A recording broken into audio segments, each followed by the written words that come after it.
everybody. Please stay with me. I know I'm the last one, but I think you will not regret it. So I know what you're thinking. I guess you are thinking, oh my God, another English presentation. Actually, it's not, because I'll be speaking English with a Polish accent, which is very unusual. So you've managed to listen to many accents already, and I think Polish hasn't appeared yet. So I will start my presentation with a question. Who of you is a motorcyclist? Who is riding motorcycle? Please raise your hands. 1, 2.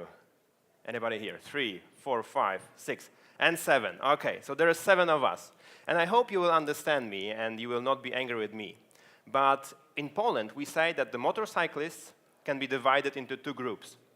Those that already had a crash and those that hadn't have a crash yet, but will have soon.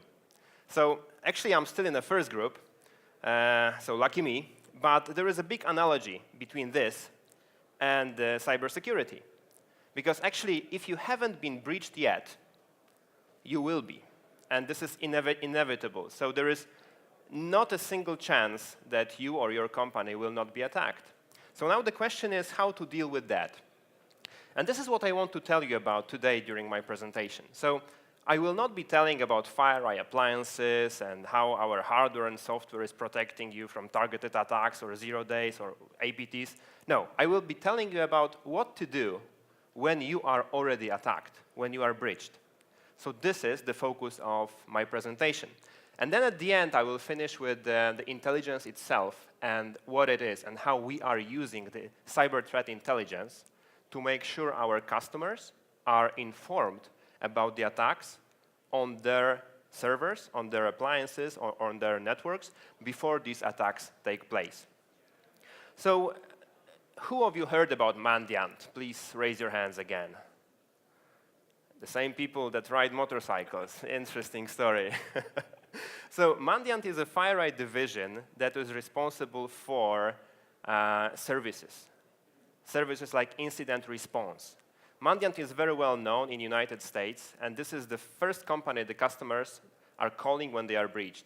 And we are talking here about breaches like Sony or Saudi Aramco, for example. So these are the people that travel around the world, and they put up when the fire takes place, they just put the water on it and make sure it doesn't take place again. So Mandiant has done already over 500 investigations worldwide, like incident response or red teaming, and we are the ones that, we as Mandiant is a part of FireEye since over 3 years now. Mandiant is the part of FireEye that delivers the services, and I will tell you how we deal with the attacks and how we do the incident response. So basically, you might have also heard about Mandiant, as they were the ones who discovered the hacking groups like APT1 in China, the military units that were hacking and stealing the data from the international companies, or APT3, or the recent discoveries of APT8 and APT9 from Russia, sponsored by the Russian government.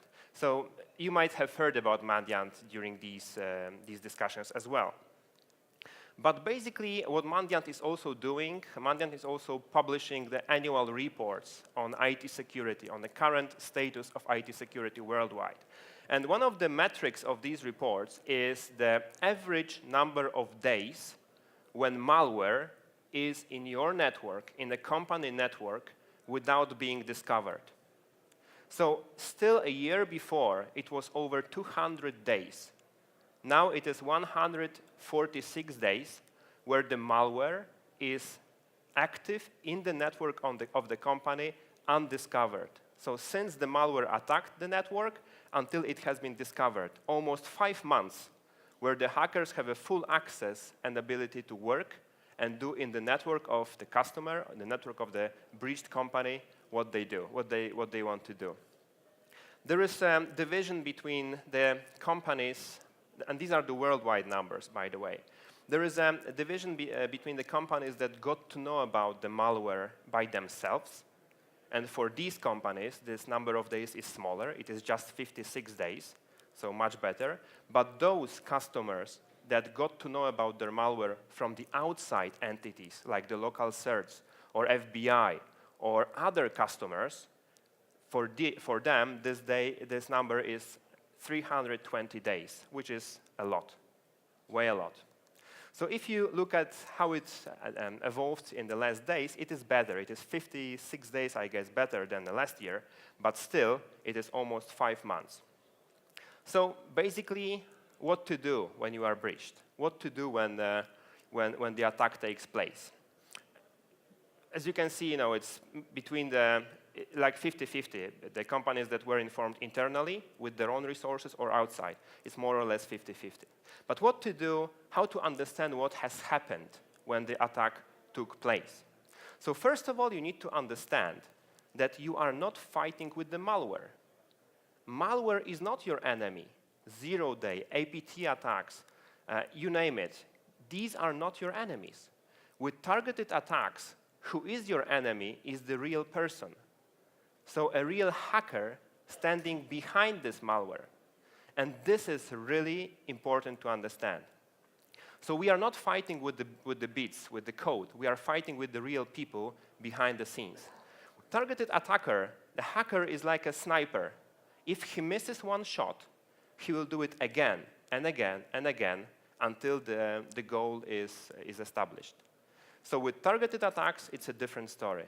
This is not regular malware or viruses or ransomware that is just getting to anybody who is weak enough to accept it. With targeted attacks, if you are a target, hacker will find a way to get to your network. So this is a difference. Focus on the person behind the attack, not the attack itself. Just to show you how important it is, this is the list of threats, risks, which are recognized by the European Union. You see the risks here like the financial, state conflicts, the natural disasters. And just recently, because of the attacks at the German government, because of the attacks at the European Stock Exchange, for example, to this list, the cyber threat has been joined, has been added to the list like natural disasters or market risks. This is really important to understand. And just to let you know also, already a few years ago, cyber criminal market extended the income from the narcotics industry already many years ago. So it is much better business for the hackers, for the cyber criminals, than dealing with cocaine and other narcotics. This is how important it is. So to understand how to deal with the attack when this attack takes place, we need to understand what is the cycle, the typical cycle of the targeted attack. So first we are dealing with the initial compromise. And this is when the social techniques are used. So there is some spear phishing email that is getting to the email account of the person working for a targeted company. The hackers are doing a lot of investigation using Facebook, checking the Facebook accounts of the children, wife of the person they want to attack. LinkedIn is investigated as well. What are the reporting lines? Who is the manager of the victim? How to get to this person? And based on that, the very well tailor-made email is sent using the social techniques and the typical spear phishing. Then when the hacker gets to the network, when you click on the link in the email, the foothold is established. So then the hacker is making sure he stays on the computer he attacked. This is where the additional malware is installed. There is some command and control communication to the command and control servers of the hackers taking place. So everything is done to make sure that the attack stays on the computer which has been attacked. Then the next stage is escalating the privileges.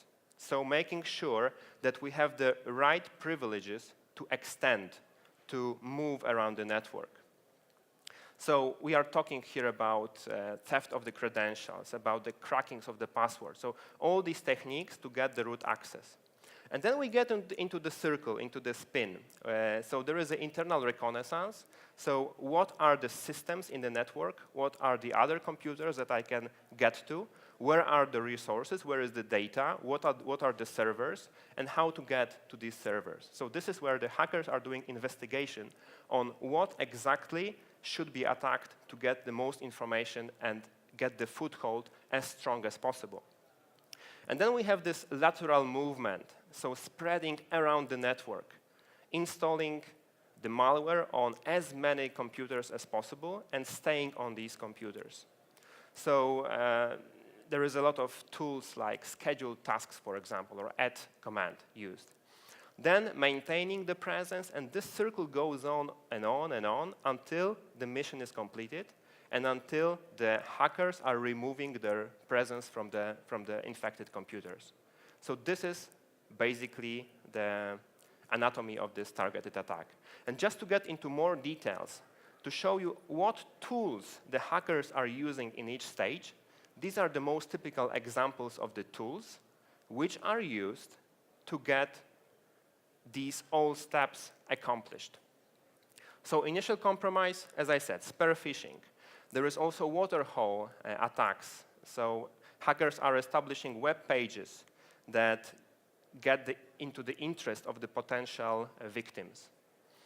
There is, of course, social engineering. Then in establishing the foothold, there is a command and control communication to the hackers. In escalating privileges, the tools like password dump, Mimikatz is pretty popular recently. And of course, the password cracking. Then in internal reconnaissance, so getting to the network, there is one command which I would like to pay your attention to. This command is netview. Netview is amazing. It can do a lot. It can give you so many information, but it can give the same amount of information to the hacker that is running this command in your network. So with netview, the hacker will get immediately the information about the whole structure of your systems, of your computers. Then in the lateral movement, so spreading around the network, the scheduled tasks add command is used very widely. So if you see add being added, be careful. There is something going on. And also net use command is very popular. Then maintaining presence, of course, remote access and VPNs. So what is the traditional approach to incident response? So when you know you are hacked, when you know you have to deal with the attack, traditionally what you do. And this is what you do when you don't have tens of thousands of computers to manage. Because Sony hack or other big attacks, breaches, I mean, these companies, they had thousands, tens of thousands, if not hundreds of thousands of computers. So you cannot do manual incident response on all the endpoints that were affected. But basically, if your network is small, if you still can manage getting to the network, to the endpoints with the manual forces, this is the traditional incident response approach. So first of all, you are identifying which systems have been attacked. Then the collection of the data or imaging of the disks is done. Then you are analyzing the other systems. So which other systems might have been affected? And then you are repeating this until you don't find any more leads, any more proofs about the attacks. So what are the disadvantages of this approach? So first of all, you need to analyze a lot of data. The disks like 500 gigabytes. Of course, you have to block some domains. You have to block some IPs. This is what happens. Then you need to power down the systems or disconnect them from the network. So you remember Sony breach. It took many days, many days, where people had to go for vacation and were not able to work until the incident response is finished, when the company got back their network. It took many days, really. Very, very bad for the business. So there is another disadvantage. So for example, attackers can see that something is happening in the network. So if you are doing this slow manual incident response, you are removing some malware, you are checking some systems, the hackers are in your network just as you are. So they see what you're doing. And they are clever. Because they are in your network, they will be acting in the same time you are doing incident response. So if you are not quick, they will be quicker than you. Of course, there is no scoping, no scalability. How can you do this procedure manually on thousands or tens of thousands of computers? It is pretty impossible. It is just impossible. It is very time-consuming, and time is not your help here. Time is your enemy. So, not the best approach, honestly speaking. Also, the trail of evidence, it is not linear. So, of course, in a perfect world, if you are attacked, you would like this track of evidence to be linear. So you would like it to be just, one system, one computer. You have everything. You reboot, reinstall, reimage the machine, and the story is over. But unfortunately, it's not the case, because many times you have a lot of multiple zero patients. You need to analyze other computers. There is a lot of time that took place since the compromise. You remember this 146 days. This number of days, the hackers are in your network, so they really put a big foothold in your network. They are really existing strongly in your network. And if you are acting slow, then again, time is your enemy. And there is a lot of noise, a lot of malware, which is a common malware that can be dealt with a simple antivirus or signature-based solution. And you are still analyzing this, which is basically, again, consuming your time. So in reality, this is how it looks. It is quite complicated. It is geographically split as well. And it's not helping you to manually do the incident response. So when you are working for an international company, you don't only have to analyze your own network. You have to analyze also the other geographical locations. So with this incident response approach, the manual one, you have to fly people over there to do the same procedure on the computers in these geographical remote locations. So this is not, let's say, cost efficient, and this is not time efficient as well. And also just try to imagine how big stress was on the backs of IT security guys that were handling with the Sony bridge, for example. If the company was not working for many, many days, can you imagine what kind of stress, what kind of pressure from the business and from the management were on the IT security administrators to get the company back on track, back working? So these are all the factors which are basically quite important. Then when you do the investigation, when you already have the computers that you know that they were attacked, you have to do the investigation. And during the investigation, there is a lot of areas that needs to be investigated.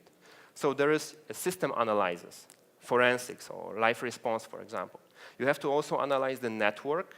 You have to analyze the malware that is existing on these computers. And of course, you have to analyze the logs.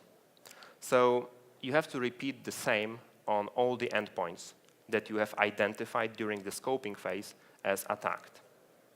We as FireEye, so Mandiant, the division of FireEye, we are giving a free tool to help you with this process. So if you are ready to do this manual process of incident response, you can use our free tool called Redline. You can download it from Mandiant webpage, and this tool is doing this, let's say, automatic phases on the endpoint itself, on the computer that has been attacked. So it does collect the information about the processes, registries, the changes. It is looking for the indicators of compromise on the attacked computer. So instead of you doing all the things manually, you can use Redline, which is free, to analyze the attacked computer, the breached computer. But again, you have to do it on every computer. One thing I would like to remark is when you use Redline, make sure you run it from the USB stick, not install it on a disk. Because then, if you install this on a disk which is already attacked, which is already affected by the malware, of course you are introducing some noise, some information that can be that is not helping in the analysis phase. So make sure you run it from the USB. But still, Redline is not perfect, but it helps you to manually analyze the attacked system and do the incident response when it happens. But again, it is not scaling. So what is the different approach? The different approach is simultaneously running the agents on all the computers, all the endpoints in the company. So if your company is 50,000 computers distributed worldwide in many locations, during the incident response phase, what Mandiant does, Mandiant spreads the agents on all the computers, all the servers, and all the systems. And these agents are collecting the data, are analyzing the registries, changes, disks, looking for indicators of compromise, collecting this data, putting this as the intelligence information, and then based on these indicators of compromise, Mandiant agents, now the real people, can do the analysis and see which computers are affected, in what extent, and what steps need to be done. So instead of you sending hundreds of administrators to all the PCs doing all these things, Mandiant is doing this automatically with the agents. So it is checking the system, it's checking the network, and also the reverse engineering of the malware. So just like the movies of the brain surgeries you saw before, Mandiant is doing the same with the malware which Mandiant is analyzing. Of course, not that spectacular. The blood is not everywhere, but still it's quite interesting to see what's happening there. So this is, and then this is the cycle. So this cycle repeats until the agents do not find any more indicators of compromise, any more leads on the attacks. So this is a fast approach. This is a scalable approach because the boundaries are not limiting you. If the company is distributed geographically, if you have thousands of computers, this is fast. Fast is the keyword here. If the hacker is active in your network, these agents are acting really fast. So there is a very little chance that the hacker will be able to see that there is somebody manually doing something with his malware. These agents are really working fast and pretty invisible. There is a quick determination of what has been analyzed, if this is a false positive or if this is the real malware. And then we do the forensics based on the data we gathered. So this is pretty fast. And then the extent of what I've told you about, so I've told you about the incident response, so after the attack takes place, so the very last stage of the kill chain. That's what we call it, kill chain. And now let's talk about the very first beginning of the kill chain, so the intelligence. I guess you all know the movies like Agent 007, James Bond. So the intelligence, trying to get the information from the bad guys. Just imagine how good it would be to have your agents spying in the darknets, or whatever you call it. So spying on the forums of the hackers to get the information if the attack is not planned on you. Would you like to know that you will be attacked and what vulnerabilities the hackers will use in your network to get to your network? I guess you would. Everybody would. And this is what we are doing using the intelligence. So first of all, the definition of the intelligence. This is the definition that NATO is using. So intelligence, I will not be reading this, but in a short sentence, intelligence is not information. Intelligence is the information that has been already processed, analyzed, and put as the guidance on what needs to be done. So intelligence is not information. Information is this. So information is everything you get from your logs. Information is everything you get from your agents, from your systems, everything that your CM, for example, is analyzing, all these tens of thousands of logs of data. This is what information is. But the intelligence is the information that is already gathered, analyzed, and presented in a way which lets you, as a manager or as the system administrator, make a decision on what needs to be done.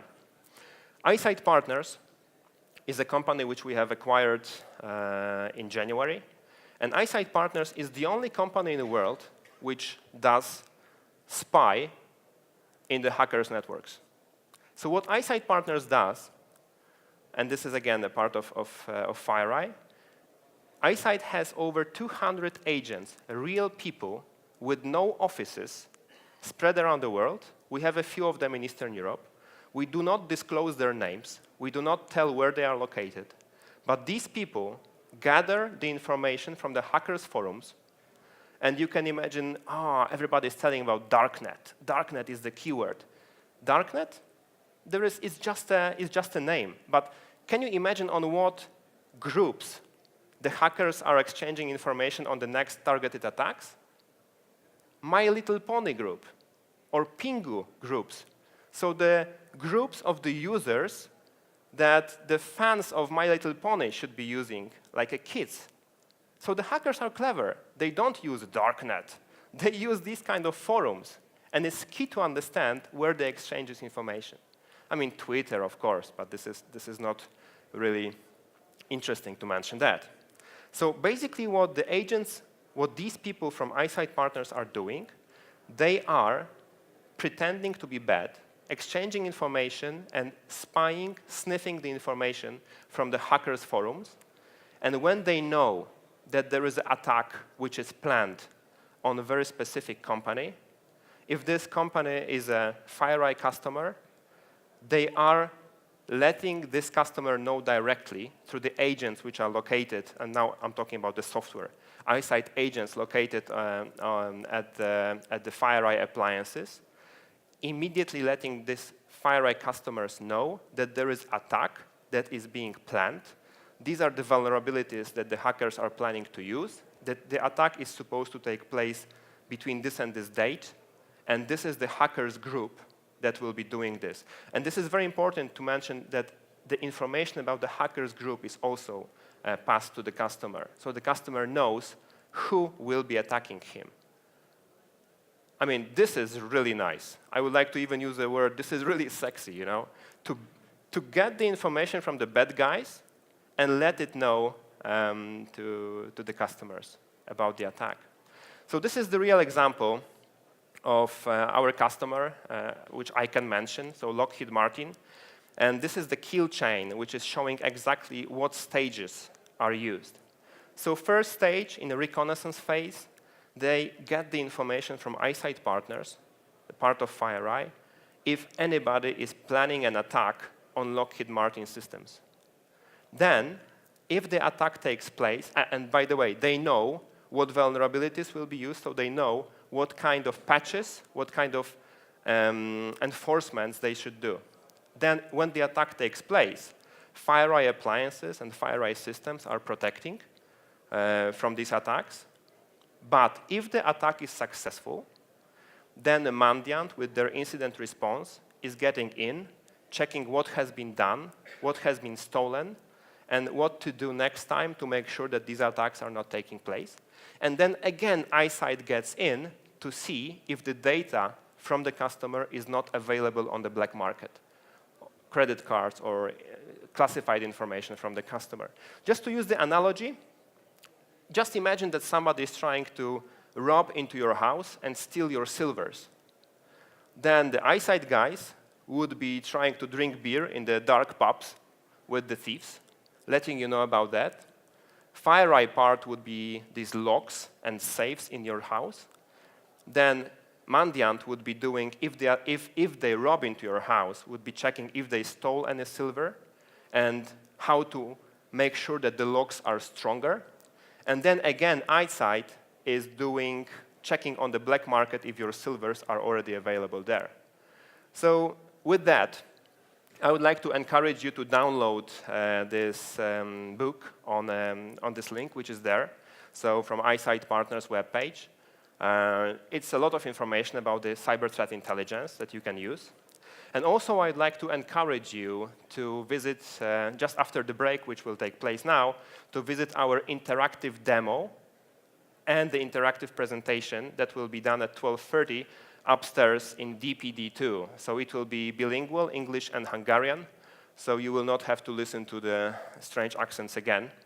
And, well, I think I made it on time, so thank you very much, and enjoy the rest of the conference. Thank you.